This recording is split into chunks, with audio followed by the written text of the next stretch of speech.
Welcome back sa ating mga balitang basketball. Matindi itong gustong mangyari mga idol ni Kevin O'Connor at tayo yung magre-react patungkol dito.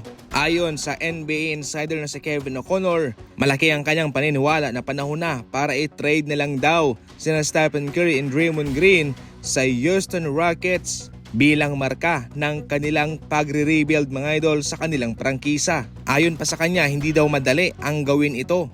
Pero kinakailangan naman daw. Yan daw mismo ang ginawa noon ng Boston Celtics sa kay Paul Pierce at kay Kevin Garnett. At mapahanggang sa ngayon ay naging maganda naman daw ang kinalabasan ng kanilang pag-trade ng kanilang mga star player. Kaya yan daw rin sa ngayon ang gagawin ng Golden State Warriors ayon sa kanya. Bale, sa proposisyon na ito ay matatanggap ng Rockets sina Stephen Curry, Draymond Green, Buddy Hield, and Lindy Waters. Matatanggap naman ng Golden State Warriors na Fred VanVleet, Cam Whitmore, Steven Adams, Reed Shepard, Jason Tate, 4 na unprotected first round picks at 3 first round swaps. Overhaul ang gagawin mga idol ng Golden State Warriors sa proposisyon ni Kevin O'Connor na ito. Ito ang komentaryo. Maganda itong proposisyon ni Kevin O'Connor dahil kanyang tinatanaw itong future ng Golden State Warriors.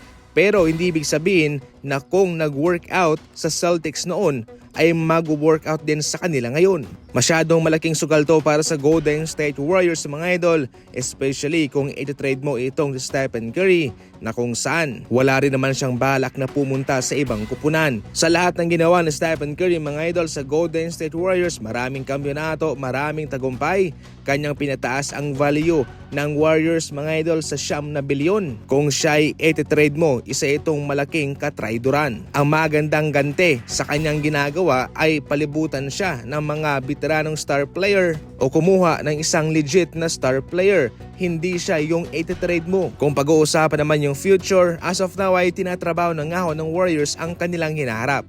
Kaya kung mapapansin nyo ay mga batong players ang kanilang pinapalibot dyan kay Stephen Curry. So definitely mga idol, hindi maganda ang proposisyon na ito galing kay Kevin O'Connor. Para sa inyo, ano ang komento ninyo patungkol dyan? I-comment lang sa comment section at papakinggan ko. Hindi makakalaro si Dereck Lively mga idol ng 2 hanggang 3 buwan para sa Dallas Mavericks. Nakamiss na siya ng 3 laro para sa Dallas mga idol at yung kanilang inaakalang sprain ay fracture na pala sa kanyang kanang paa. Kaya dahil dyan ay medyo matagal-tagal na mawawala itong si Dereck Lively. Malaki ang problema ngayon ng Dallas Mavericks sa kanilang mga manlalaro dahil marami ang nagkaroon ng injury. Si Exum, si Hardy, si Powell at si Kyrie Irving kakabalik nga lang.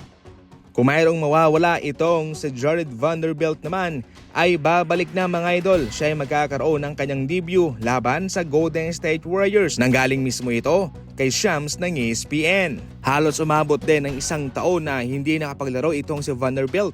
Magaling siya kung siya'y healthy mga idol at yan ho'y masusubukan ngayon especially sa kanilang depensa. Nung siya'y naglalaro, siya'y nag-a-average ng 6 points, 5 rebounds, 1 steal sa loob ng 21 minutes per game para sa Los Angeles Lakers. Isa ito mga dambalita sa mga fans ng Lakers dyan. Yan lang muna sa ngayon, maraming salamat po sa panonood.